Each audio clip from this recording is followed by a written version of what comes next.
하나님께서 주시는 말씀입니다. 요한복음 1장입니다. 1장 15절에서 18절까지 말씀 우리 한 절씩 교독하시고 마지막 절 합독하시겠습니다. 요한이 그에 대하여 증언하여 외쳐 이르되 내가 전에 말하기를 내 뒤에 오시는 이가 나보다 앞선 것은 나보다 먼저 계심이라 한 것이 이 사람을 가리킴이라 하니라. 우리가 다 그의 충만한 데서 받으니 은혜 위에 은혜로라. 율법은 모세로 말미암아 주어진 것이요 은혜와 진리는 예수 그리스도로 말미암아 온 것이라. 본래 하나님을 본 사람이 없으되 아버지 품속에 있는 독생하신 하나님이 나타내셨느니라. 아멘. 예, 우리 서로 앞뒤 좌우로 인사하시겠습니다. 잘 오셨습니다. 반갑습니다. 예, 잘 오셨습니다. 아유, 너무 반갑습니다. 오늘 이 제목을 정하지 않는 것을 제외하고, 제목을 안 정하는 거 있잖아요. 제외하고 가장 짧은 설교 제목이 아닐까라는 생각을 해봅니다. 제목은 품입니다. 품. 제가 18절 성경에서 찾았습니다. 아버지 품 속에 있는, 거기에서 이렇게 한번 설교 제목을 따와봤습니다. 품이라는 단어 순수 한국어입니다. 그죠? 알고 계시죠? 많이 생각은 안 해보셨지만 품 알고 계실 겁니다. 자, 단편적인 뜻은 뭘까요? 1차적인 그냥 뜻, 그냥 가슴이죠. 여기 가슴, 우리 품. 그런데 여기에 조금 더 다양한 뉘앙스가 있다는 거 아마 여러분 머릿속에 다 떠오르실 겁니다. 이걸 사전적 의미로 한다면 이 가슴 전체인데 앞가슴과 등까지 있죠. 이 둘레 전체, 이렇게 뺑 둘레 전체, 이걸 품이라고 한대요. 옛날에 옷 수선하러 가시면 품 좀 넓혀주세요 이렇게 표현하셨잖아요. 그죠? 미국에 와서는 잘 안 써보셨습니까? 미국에 와서는 이걸 품 넓혀달라는 말을 뭐라고 해야 될까요? 아무튼 우리는 그걸 알고 있습니다. 물론 이 단어는 이 품삯에도 같이 쓰입니다. 품삯 아시죠? 그죠? 뭐 이렇게 셀러리, 웨이지, 아무튼 그 단어입니다. 근데 왜 이걸 싹시라고 안 하고 시읒 기역 시읒 싹시라고만 하지 않고 품삯이라고 했을까? 혼자 생각해봤거든요. 표정들이 별걸 다 생각한다 이런 표현 같으신데, 삭스를 줄 때 품이 넓게 넉넉하게 주면 좋잖아요. 안 그럴까요? 삭스를 주는데 아주 탁 깎아가지고 탁 그렇게 주는 게 좋으세요? 약간 이렇게 좀 이렇게 품이 넉넉하게 주는 걸 좋으세요? 그죠? 그래서 품삯이라고 했지 않나? 혼자 이렇게 생각을 해봅니다. 근데 사실은 이 품이 또 하나가 있습니다. 이게 가장 중요한 의미입니다. 이렇게 팔을 둘렀을 때 사실은 이 외 앞가슴과 뒷가슴 이 공간, 결국에는 이 공간을 이야기하는 거죠.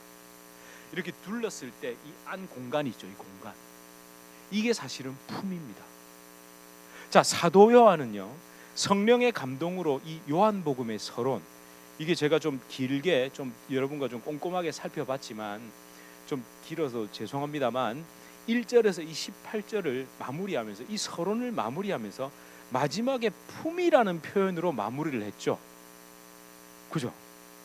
좀 뭔가 의미가 있다고 생각하지 않으세요? 물론 헬라어로 기록했습니다. 헬라어로 이거 품 이렇게 기록한 건 아닙니다. 그건 제가 좀 더 뒤에 설명드릴게요.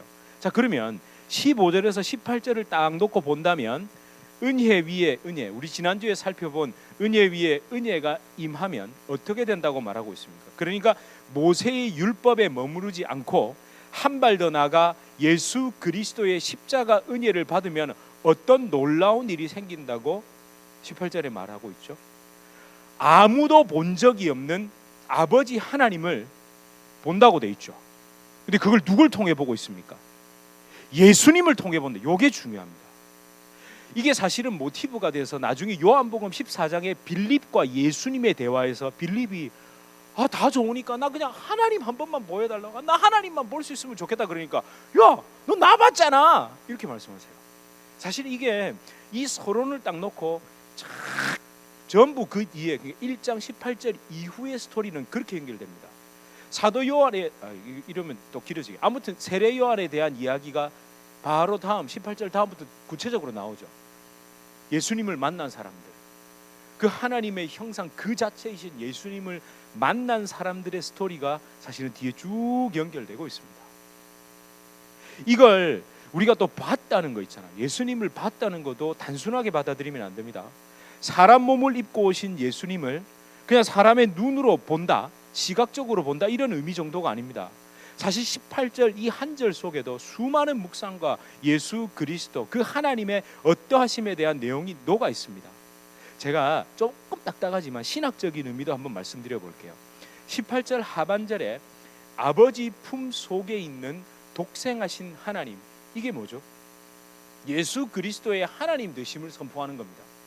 예수님이 하나님이라는 거예요. 그러니까 예수님께서 삼위일체 하나님 성자 예수님이라는 것을 말하고 있습니다.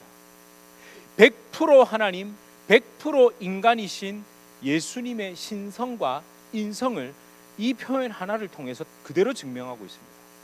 요한복음 서론의 핵심이 이거죠. 완전한 하나님, 완전한 인간이신 예수 그리스도에 대해 정확하게 짚고 넘어가는 겁니다. 요걸 1절에서 이게 제가 요한 문헌 배울 때 이걸로 얼마나 교수님이 괴롭히시던지 제가 이렇게 표현할게요. 아니 무슨 그 구조를 막 설명해요. 처음에는 이해를 못했거든요. 아니 말씀의 능력 있잖아요. 막 말씀을 막 적용해가지고 막 주의하고 막 능력 받아야 되는데 이걸 막 시적 구조로 푸는 거예요. 이게 앞에 설명이 이렇게 되어 있고 저렇게 되어 있고 왜 저럴까 했는데 가만히 생각을 해보니까 하나님의 그 신비를 지면이 있잖아요. 인간의 언어, 한계가 있는 인간의 언어로 표현할 때, 담을 때 그 모든 수단을 사용한 거죠. 배치도 그렇게 하고 구조도 그렇게 하고 단어 하나를 선택해도 굉장히 신중하게 선택했다는 겁니다. 그럼 여러분이 그것까지 깊이 아실 필요는 없지만 1절에서 18절 서론에 딱 세 절로 한번 처음과 끝 중간 다리를 한번 연결해 볼게요. 한번 보세요. 댁에 가서 1절에서 18절을 읽으실 때 1절에 형광펜 끄시고요. 14절 형광펜 끄시고 18절을 딱 그어서 보면요. 딱 하나가 나옵니다. 예수님이 하나님이에요. 육체를 입고 왔기 때문에 아니라고 자꾸 생각을 했거든요. 한번 읽어보세요. 시작. 태초에 말씀이 계시니라. 이 말씀이 하나님과 함께 계셨으니 이 말씀은 곧 하나님이시니라. 말씀이 뭐가 돼서요? 육신이 되어 우리 가운데 거하심에 우리가 그의 영광을 보니 아버지의 독생자의 영광이요 은혜와 진리가 충만하더라. 본래 하나님을 본 사람이 없으되 아버지 품속에 있는 독생하신 하나님이 나타내셨느니라. 예수님이 몸을 하나님 그 자체이신 분이 몸을 입고 오셔가지고 그 독생하신 하나님 즉 독생자 예수 그리스도께서 하나님의 어떠함을 그대로 나타냈다는 거예요. 이 세 절 하나가 이 세 절이 1절부터 18절 전체도 요약하고 성경 전체도 요약하는 겁니다. 그 예수님이 하나님이라고. 왜 그러냐면요. 뒤에 가서 설명드릴 텐데 한번 잠깐. 유대인들도 절대 믿을 수 없는 게 절대 안 믿는 게 성육신입니다. 놀라셨죠? 유대인들은요. 그런 얘기를 해요. 좋다. 그분이 대속의 그 예수라는 존재가 대속의 은혜를 완성했다고 해도 나 못 믿겠다. 그 거룩한 하나님이 어떻게 사람 몸 입고 오냐. 헬라 철학 사상을 가진 사람도 똑같습니다. 육체 눈에 보이는 건 악한 건데 어떻게 선한 로고스 말씀 그 존재가 뭘 입고 육체를 입고 왔다고? 그거 죽어도 못 믿겠다 이 얘기입니다. 근데 성경은 뭐예요? 그분이 하나님이 육체 입고 오셔서 너와 나의 죄를 위해 대신 죽으셨어 이 얘기하는 거예요. 그러니까 사도 요한이 보통이 아니죠. 우리 보통 어부였고 뭐 성격이 그래가지고 좀 폄하하지만 아닙니다. 왜 그러냐? 그 똑똑해서 그런 게 아니라 어쨌기 때문에요. 제가 수요일날 말씀드렸죠. 만났기 때문에. 예수님을 만났기 때문에. 사실 맞죠. 품이라는 단어를 왜 썼을까요? 우리 그런 말 많이 들으셨잖아요. 예수님 품 속에서 제일 사랑 많이 받은 제자가 누구라고요? 사도 요한이다. 우린 자꾸만 그런 쪽으로만 생각하는데 진짜 예수님의 품 속에 있는 그걸 경험한 사람이기 때문에 이런 표현도 나올 수 있는 겁니다. 그 묵상의 깊이가 그대로 드러나는 거죠. 그런데 이걸 어떻게 했다고요? 저는 앞에 무슨 100% 하나님, 100% 인간 무슨 신학적인 용어를 동원했지만 사실은 누구? 사도 요한은 신학적 용어가 아니라 이 품이라는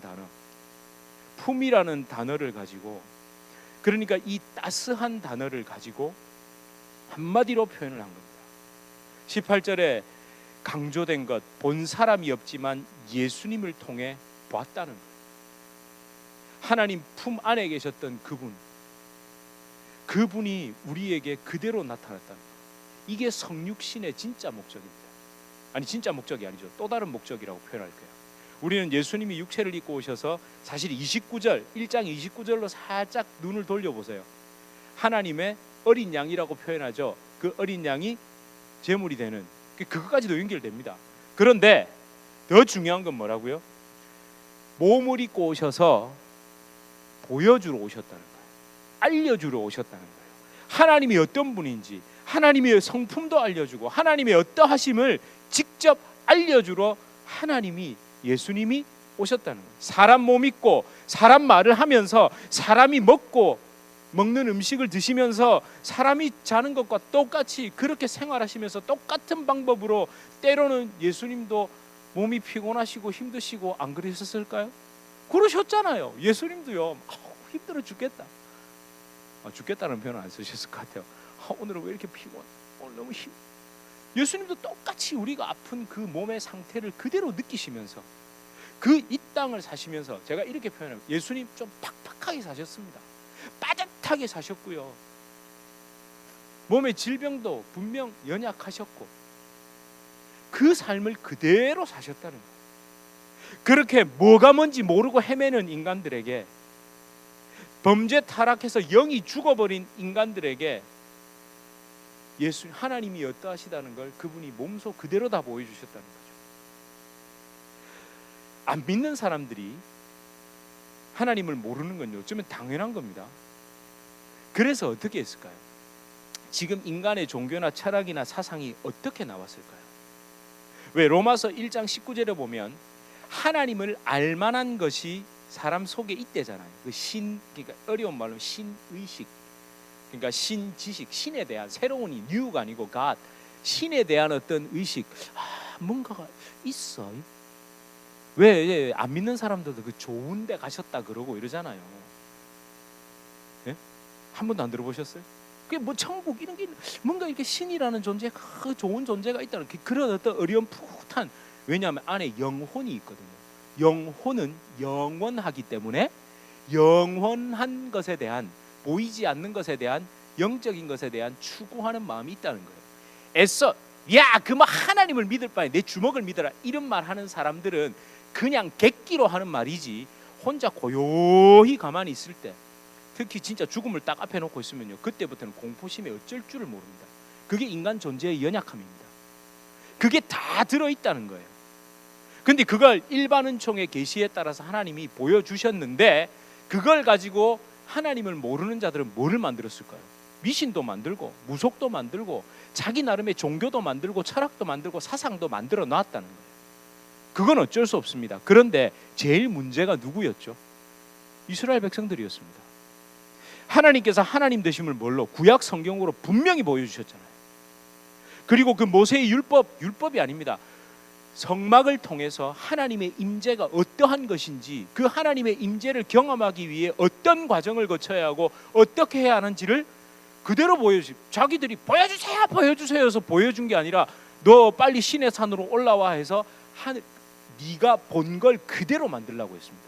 그것도 사실은 어떤 면에 있어서 성육신입니다. 하늘에 있는 그 하나님의 어떠함을 성막을 통해 그대로 보여준 거잖아요. 근데 그걸 어떻게 만들었죠? 결국 후에 종교화 해버렸잖아요. 자기 마음대로 해석하고 종교로 만들고 그 난리를 쳤죠. 그래서 예수님께서 어떻게 해요? 다시 오셨습니다.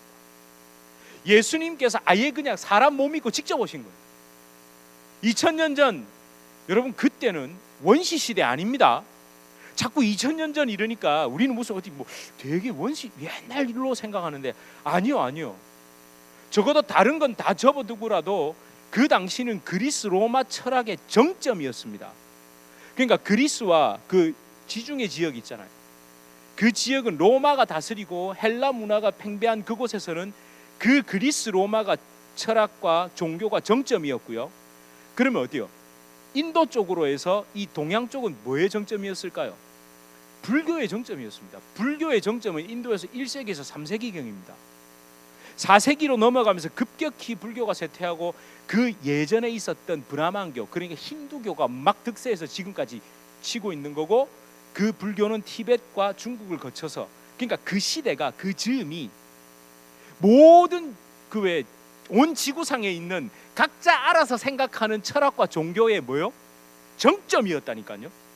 이걸 상세히 다 설명하면 오늘 밤을 새도 못하는데, 아무튼 그 탑의 정점에 누가?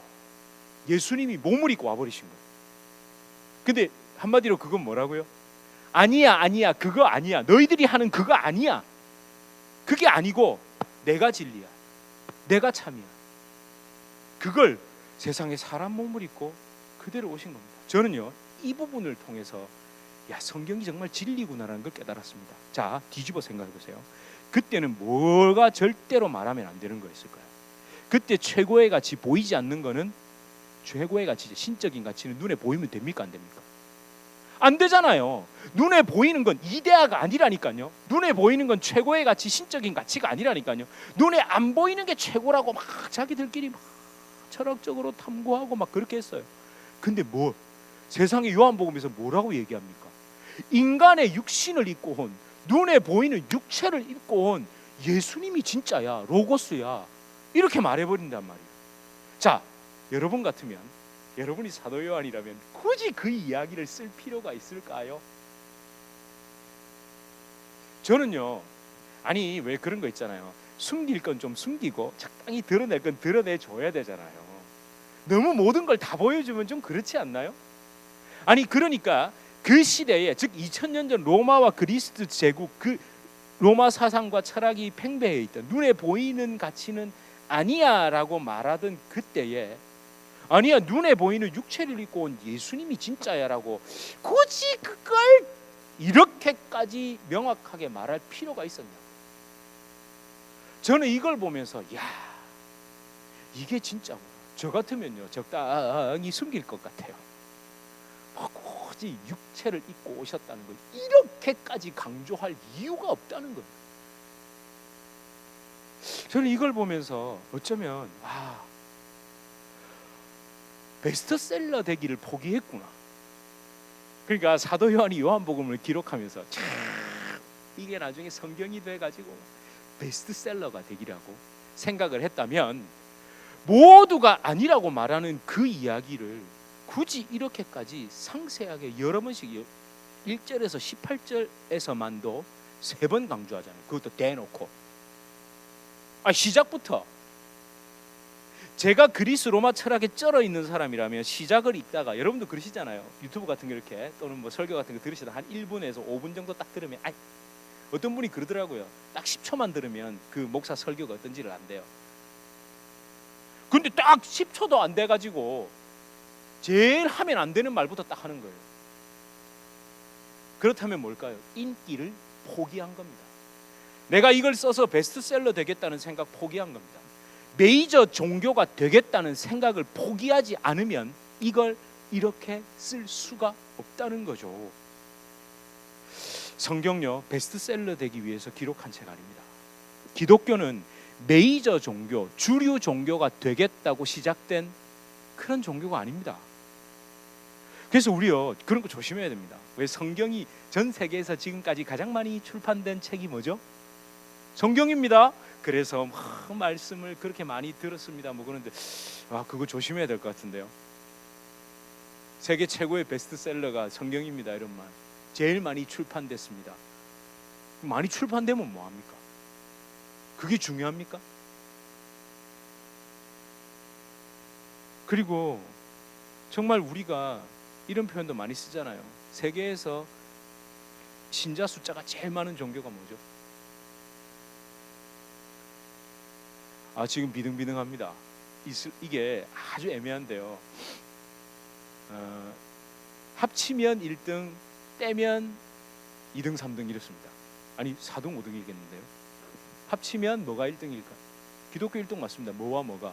기독교와 가톨릭과 개신교를 합하면 아직까지는 근소한 차이로 기독교가 1등인데 그 뒤를 바짝 쫓는 게 뭡니까? 이슬람입니다. 예. 자, 그러면 이걸 딱 분리하는 순간 어떻게 됩니까? 바로 등수가 딱 떨어지죠.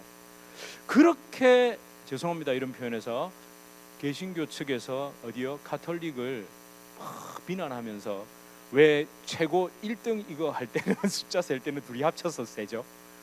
뭐 그런 게 어디 있습니까? 그러면 안 되잖아요. 하나만 택해야지. 우리 그렇게 간사하다니까요. 어떻게 하면 1등이 되기 위해서 더했다가 뗐다가 붙였다가. 그런데 지금 요한은 사도 요한은 어떻게 하고 있습니까? 제일 싫어하는 얘기합니다. 인기 포기했습니다. 인기 없음. 어쩌면요 교회도 이런 방향으로 가야 되지 않을까요? 아니 우리가 설교하는 목적도 인기 설교가 되기 위해서 저는 그럴 리가 아마 거의 없을 겁니다만 아니요 없을 겁니다만 제가 만약 책을 쓴다면 제가 베스트셀러가 되기 위해서 제가 책을 쓰면 되겠습니까? 그렇잖아요. 제가 소설가면 그래도 됩니다. 그래서 소설가가 아니잖아요. 영향력을 주는 것, 뭐 부흥 등등등을 위해서 나아가는 것, 이건 교회와 성도가 추구할 방향은 아닙니다. 그런 걸 노리고 종교 생활하는 것, 그것도 예수님의 십자가 복음을 핑계로 행하는 것, 그건 잘못된 것 같아요. 오히려 요한복음처럼 인기 없는 거, 재미없는 거, 아주 별로 안 신나는 거, 이런 걸 따라가야 되겠죠. 그렇다고 해서 우리가 무슨 꼴통이 되자는 얘기 아닙니다. 사람의 감각을 즐겁게 하는 모든 걸 좀 조심하자는 겁니다. 제가 시작할 때 말씀드린 이 품이라는 단어로 다시 돌아가 보겠습니다. 하나님이 어떤 분인지 알려주러 오신 예수님, 그분이 하나님을 설명할 때 딱딱한, 그러니까 신학적이고 철학적인 용어가 아니라, 아니 더 정확하게 말하자면 시작은 그래도 그들의 관심을 끌기 위해 아르케, 태초라는 단어, 로고스, 말씀이라는 단어로 설명했지만 그 마지막은 뭐로요? 품이라는 단어로, 그러니까 인격적인 용어, 사랑의 언어, 그 생명의 표현으로 마무리하고 있죠. 품으로 번역된 이 헬라어 단어가 콜포스라는 단어입니다. 콜포스, 품이라는 단어, 콜포스라는 단어인데 이게 놀랍게도 사전을 찾아보니까, 헬라어 그 사전이 있거든요. 찾아보니까 어떤 것에 의해 둘러싸여 있는 그 사이의 공간이 있죠. 이게 뭔가에 의해서 이렇게 둘러싸여 있는 그 사이의 공간이랍니다. 놀랍지 않으세요? 아까 제가 왜 공간이라, 품은 이렇게 안아서 요 사이 공간이라 했잖아요. 그러니까 가슴, 체스트 또는 브레스트는 이 왜 치킨 브레스트는 뭡니까? 치킨이 이게 닭이 이렇게 둘러싸고 있는 가슴과 등판 사이의 공간이 아니라 이 앞에 그거잖아요. 그런데 품은 그게 아니랍니다. 콜포스라는 단어도 그게 아니랍니다. 그래서요, 이 콜포스라는 단어를 만 있죠. 베이가 어떻습니까? 이렇게 딱 지형이 이렇게 둘러싸고 있죠. 그 요 안을 베이, 만이라 그러잖아요. 그 단어로도 번역합니다. 그러니까 이 공간적인 의미, 그 안에 차 있는 뭔가, 이게 너무 강하다는 거예요. 사실 제가 한번 보여드릴게요. 그냥 제가 지난주에 저희 막내한테 영어 그거 부탁해가지고 뭐 나름 막 또 그것도 연락이 오더라고요. 목사님 오랜만입니다. 아이들이 영어가 많이 익숙해져. 그 6살짜리 데리고 와서 한 5년 살려보세요. 그 정도는 다 합니다. 뭐 그 대단한 건 아니고요. 그 지난주도요, 여러분 잠 좀 깨시라고 한 겁니다. 지금도 잘 보세요. 한번 이게 BOSOM, 이게 bosom 이렇게 발음하면 맞습니까? 네, bosom. 하여튼 그 bosom 그거 죄송합니다. 자, 이게 다 한번 보세요. 뭐라고 번역되어 있죠? 그리고 intimate 이렇게 번역되어 있죠. 제가 지금 이걸 왜 보여드렸을까요? 그러니까 아버지 품 안에, 예수님이 아버지 하나님 품 안에 있었다는 거예요. 그죠? 그게 다 두 번 나오죠. 킹 제임스나 NAS나, 그리고 여러분이 가지고 계시는 NIV나 그리고 NET 이런 버전들의 AMP는 아주 이 설명을 잘 해놓은 거고요. 이건 원어 그대로 좀 따라가려고 한 번역이 NET입니다. 근데 이 달 보면, 자 보세요. 제가 번역이 틀렸다라는 말을 하려는 게 아닙니다. 이게 뭘 나타낼까요? 아니 체스트도 있고 브레스트도 있잖아요. 근데 왜 이런 단어들, 이런 표현들을 써서 번역을 했을까요? 관계를 의미합니다. 아주 친밀한 관계. 그러니까 예수님은 하나님 안에서 동질 같은 분이었고 그 안에 하나님이 품었다라는 말은 어떤 겁니까? 이 같다는 거예요. 동질이라는 거예요. 친밀한 관계를 의미하는 겁니다. 그러니까 콜포스, 부즘, 그리고 뭐요? 품까지 이 세 단어의 뉘앙스가 정확하게 일치하고 있다는 거예요. 제가 오늘 이 말씀을 보면서 성경 번역조차도 성령의 감동이라고 믿게 하는 품이라는 단어. 아니 제가 한글 번역 성경 중에 제일 번역이 잘 된 게 이게 아닐까? 아버지 품 속에. 아니 그 옛날에 오셨던 선교사님들이 어떻게 우리 그 뉘앙스의 품이라는 말을 딱 알고 있었을까? 아마도 이 콜포스라는 단어에 아까 왜 뭐 이렇게 둘레해서 그 안에 공간이라는 그걸 갖고 있었고 한국 사람들한테 말을 배우다가 옛날 사람들도 그랬을 거 아니야. 이게 품 좀 늘려. 그 품에 품고 뭐 품 하는 걸 가만히 들어보니까 정확하게 일치하는구나. 그걸 아버지 가슴에 안고 이봄보다 품 속에라는 표현으로 썼다는 거죠. 여러분 생명 그 자체이신 삼위일체 하나님, 그 생명은요 설명으로 되는 게 아닙니다. 생명이 설명으로 됩니까? 생명을 품고 있다면 생명이 뭔지 알겠죠? 아니 생명은 품고 있잖아요. 우리도 생명을 품고 있습니다. 성부, 성자, 성령 그 생명의 관계 속에서 삼위일체 하나님은 서로를 품고 계시죠. 그렇게 아버지께서 품고 계셨던 독생하신 하나님, 성자 예수님이 사람의 몸을 입고 오셨고 사람의 눈에 보이는 그 예수님, 그 속에 말로 할 수 없는 그 예수님의 품 속에 생명이 담겨 있고 그 품 속에 담겨 있는 생명을 예수님의 십자가를 통해 우리가 품게 되었고, 이게 진짜 아름다운 이야기예요. 생명은요 주입되는 게 아닙니다. 주입이 인젝션 되는 게 아니라고요. 자, 생명을 줄게 이리 와 해가지고 탁 쫙 이렇게 하는 게 아니고 생명은 품어서 되는 겁니다. 생명을 품고 있는 존재 누구죠? 예수님이 생명 없는 저와 여러분 그 죽음을 품어버려서 우리가 생명되게 하는 거. 좀 어려우신가요? 그렇게 어려운 거 잘 생각해 보세요. 생명을 품에 품고 생명을 다 예수님이 품고 계시잖아요. 그분이 자 내가 생명이 많으니까 너희한테 좀 주입해 줄게, 나눠 줄게 해서 주신 게 아니라 생명 없음의 존재, 죽음 그 자체인 나를 그대로 품어서 우리를 살리신 거잖아요. 이게 뭐 별로 안 다가오세요? 저는 너무 다가옵니다. 우리 여자 성도님들은 다가오실 것 같아요. 10달 동안 어떻게 하고 계셨죠? 바로 역시 남자분들은 이러고 있는데 우리 여성분들 바로 품고 바로 나오잖아요. 아이를 넣고 계세요? 아이를 여기 넣고 계세요? 품고 있잖아요. 품고. 제가 좀 재미난 얘기 하나 해드릴까요? 저희 집에 저희 집사람이 퇴근하고 올 즈음이 되면 아이들이 부르는 노래가 하나 있습니다. 무슨 노래를 부르는지 아세요? 에미야 젖줘라, 에미야 젖줘라 이래요. 에미야 젖줘라 송인데 이게 이 가사를 지으신 분이 누구냐면 저희 장모님이세요. 장모님.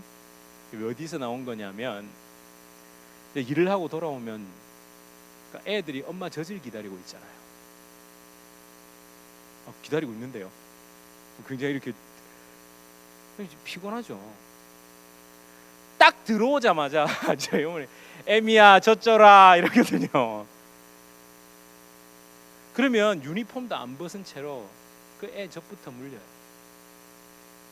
어떨 때는 점심 때 애 젖 물리겠다고 와요. 자기 그 밥 시간 쪼개 가지고 그 애를 품고 그 젖을 먹이는 그 어미, 그 엄마. 예수님도 사실 여러분을 그렇게 품고 지금 계신다. 생명으로 품어서 지금도 그렇게 품고 우리를 안고 계신다고요. 제가 이 사도 요한이 요한복음을 기록했던 때가 어땠을까라는 생각을 해봅니다. 잘 아시죠? 요한계시록은 밤모섬에 유배됐습니다. 누구의 핍박? 도미티안 황제의 핍박 때문에, 박해 때문에. 그렇다면 요한복음은 언제 기록했을까요? 사실은 요한복음, 요한 1, 2, 3, 4 그리고 요한계시록 거의 비슷한 시기에 기록했습니다. 갑자기 어느 날 도미티안 황제가 갑자기 자다가 벌떡 일어나가지고 야, 사도 요한 잡아서 보내, 이렇게 안 합니다. 네로의 박해가 끝난 다음에 사실은 온도가 좀 떨어졌을 뿐 이제 공식적인 로마 제국의 박해는 좀 계속되고 있습니다.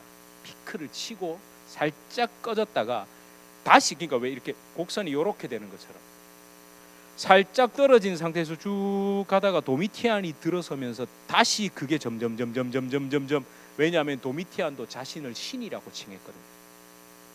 그러니까 유일신 오직 하나님만 섬기는 누구를? 기독교인들을 박해해야 되는 거예요. 그게 이제 온도가 점점 올라가죠. 이제 그러니까 계시록을 기록했을 즈음은 버글버글 끓을 때고 그 전에 이미 막 올라가는 겁니다. 물 끓여 보셨죠? 막 물방울이 그 기포가 생기기 시작하고 그 즈음입니다. 요한복음을 기록했을 때도. 그 노년의 사도 요한, 그가 그 박해와 핍박을 견딜 수 있었던 이유는 하나님의 품에 계셨던 예수님, 그분의 품에 안겨 있었기 때문입니다. 여전히 그분의 품 속에 그가 있었기 때문에. 그리고 그도 제일 이러면 어떨까요? 딱 끌어안았는데 팔을 이러고 있으면 어떠세요? 신경질 나시겠죠? 아니, 내가 이렇게 딱 품었는데 이러고 있으면 얼마나 화나세요? 예수님의 그 품으심, 그래서 자기도 팔을 열고 예수님을 품고 있었다. 여러분, 핍박과 고난, 박해를 견디는 거 있죠. 여러분, 그 어려움을 견디는 건요, 차력 쇼가 아닙니다. 내가 아무리 힘들어도 주님과 함께 견디리라 차력하시는 거 아니에요. 하나님이 여러분 고문하는 분이 아니잖아요. 그 품 안에서 우리가 이기고 견뎌내는 겁니다. 아마 18절을 기록하면서 사도 요한이 눈물도 좀 흘리고 그러지 않았을까요? 정말 감격하지 않았을까요? 여러분, 저는요 사실 여러분의 삶을 일일이 정확히 잘 모릅니다. 그런데 오늘 이 말씀을 다시 쓴 거거든요. 완전히 다시 쓴 겁니다. 제가 그런 마음이 들었습니다. 이걸 전하기를 원하시는구나. 그 어떤 상황에 있어도, 그 어떤 어려움과 아픔 가운데 있어도 내 품 안에 있다는 걸 말씀해주고 싶으시구나. 여러분, 그 어떤 상황에 계시더라도 예수님이 여러분을 품고 계시고 여러분을 와락 안고 계십니다. 그럼 여러분도 이제 팔을 탁 이렇게 탁 안으셔야죠. 왜 이러고 계세요? 이러고 계시면 안 된다니까요. 당장 어떤 일이 잘 되고 어떤 일이 잘 안 되기 때문에 우리가 예수님의 품 안에 있다 없다를 평가하면 안 됩니다. 가장 어려운 상황, 반대로 가장 좋은 상황, 그 모든 순간에 우리는 예수님의 품 안에 있다는 걸 믿으십시오. 그렇게 되면요, 여러분의 그 상황, 좀 어려운 상황, 힘들지언정 낙심과 절망으로 다가오지 않습니다. 그리고 또 반대로 그 좋은 상황 있잖아요. 그 좋은 상황이 생길 수 있다고요. 그 상황에서 막 그저 그냥 기분이 좋을 수만은 없겠죠. 그것이 나를 끌어넘치게 하지도 않고 다시 그것 때문에 내 자아의 고개가 들고 일어나서 흥분하고 교만하지 않도록 그분이 어떻게 해요? 이러시잖아요. 막 들러 아니야 그거 안 돼 이러고, 그죠? 그게 우리 하나님 품 안에 살아가는 저와 여러분의 삶인 줄 믿습니다. 우리 앞에 그 찬송하셨죠? 죄짐 맡은 우리 구주 어찌 좋은 친구인지. 그 마지막 3절의 가사가 어떻습니까? 예수 품에 안기어 참된 위로 받겠네. 제가 이것도 찾아봤습니다. 이 작사를 하신 분이 굉장한 스토리가 있더라고요. 이 스크라이븐이라는 이분이 그 아일랜드에서 신학교를 졸업하고 거기에서 첫째 약혼녀도 죽고요, 둘째 약혼녀도 캐나다에서 만났는데 결혼 직전에 또 죽었어요. 그래가지고 그냥 평생을 혼자 연로하신 분들을 섬기는 곳에서 그렇게 살다가 떠나신 분인데 캐나다에 있을 때 또 어머니가 중병에 드셨다는 걸 소식을 들은 거예요. 그래가지고 이 작시를 해서 보낸 거랍니다. 그 마음이 어땠을까요? 지금처럼 비행기 타면 휙 가는 것도 아니고 그 시를 보낼 수밖에 없고 자기는 그냥 결국 캐나다에서 그렇게 떠났거든요. 이 땅을 떠났습니다. 근데 제가 이 설명을 좀 상세하게 드리려고 했는데 거의 대부분 이것에 대해서 이야기할 때, 이 가사를 이야기할 때 감성에 치우치더라고요. 그걸 좀 조심하자는 거죠. 여러분, 진짜 예수 품에 안겨서 하나님 품에 안겨 있으면 우리가 발견해야 할 것은 감성적 위로가 아니라 예수 그리스도를 보게 되는 겁니다. 예수 품에 안겨서 예수님이 이 땅에 오신 진짜 목적, 그 성육신의 목적, 나를 위해 십자가에 못 박히신 그 예수님을 만나야 합니다. 예수님 품 안에 있다는 것은 십자가 안에 있다는 것이고, 그 품을 떠나지 않기 위해 그 품에 나를 더 안기도록 팔을 벌려 와락 주님을 더 안고 그 와락 안은 손에다가 저 같으면 못을 확 박아버리겠습니다. 그게 우리의 진정한 삶의 걸음인 줄 믿습니다. 우리 함께 찬양하시겠습니다.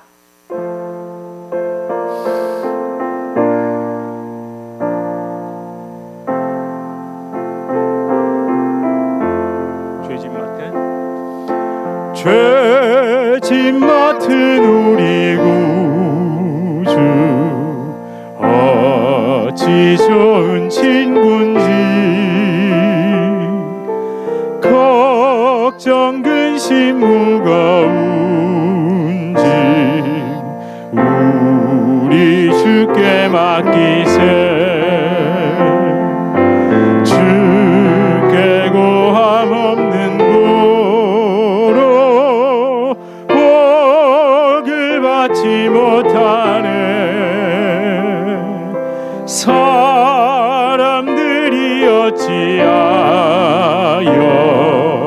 아랠 줄을 우리 3절을 고백합시다. 근심 걱정 무거운 짐 아니 진짜 누군 피난처는 우리 예수 피난처는 우리 예수 주께 기도드리세 세상 친구 멸시한 너를 조롱 우리가 어디에 안겨 있습니까? 예수 품에 안기어서 참된 위로 다시 한번 예수 품에 안겨 예수 품에 안기어서 참된 위로 받겠네. 우리 함께 잠깐 기도합시다. 근심, 걱정, 무거운 짐, 시험, 괴로움 없는 사람이 없습니다. 그때 우리가 묵상해야 하고 생각해야 할 것, 여전히 주님은 나를 와락 끌어안고 계십니다. 근데 여러분, 우리가 뻣뻣하게 팔을 놓고 어찌할 줄 모를 수 있습니다. 주님을 자주 깊이 만나보지 않으면 그 주님의 끌어안아 주심, 품속에 품어주심이 어색할 때가 있습니다. 주님, 이제 팔을 벌려 다시 내 품에 주님을 와락 끌어안습니다. 주님, 예수 품에 안겨 참된 위로, 무엇보다 예수 품속에서 하나님을 보게 하여 주시옵소서. 십자가를 발견하게 하여 주시옵소서. 우리 이렇게 함께 기도하시겠습니다. 아버지, 예수 품에 안겨 주님의 그 품에 안겨 그 따스한 품속에서 아버지 하나님의 살아계심을 봅니다. 하나님 그 품에 안겨 있지 않고 하나님의 그렇게 주님 그 내린 팔을 보게 하시고 하나님 주님을 도와 하나님 은혜와 주시옵소서. 아버지 그 품을 하나님 예수 품에서 하나님 승리할 수 있도록 하나님 어떤 사람 아버지 주옵소서. 하나님 그 말씀을 전하게 하시는 하나님의 아버지 주님 도와주시옵소서. 하나님 주님 우리 성도님들을 위로하시고 하나님 그 품에서 주님도 발견하고 볼 수 있도록 축복하여 주시옵소서. 어떤 때라도 어떨 만한 때라도 그 품이 다서 아버지 예수 품에 안기어서 참된 위로 받겠네. 하나님, 주님은 팔을 벌려 우리를 품고 계셨는데 자꾸 나는 뻣뻣하게 어찌할 바를 몰라 쭈뼛쭈뼛 그 내린 팔을 올리지 못했고 그 팔로 주님을 품지 못했습니다. 그리고 주님 품 안에서 받는 위로가 그냥 감정적인 건 줄 알았습니다.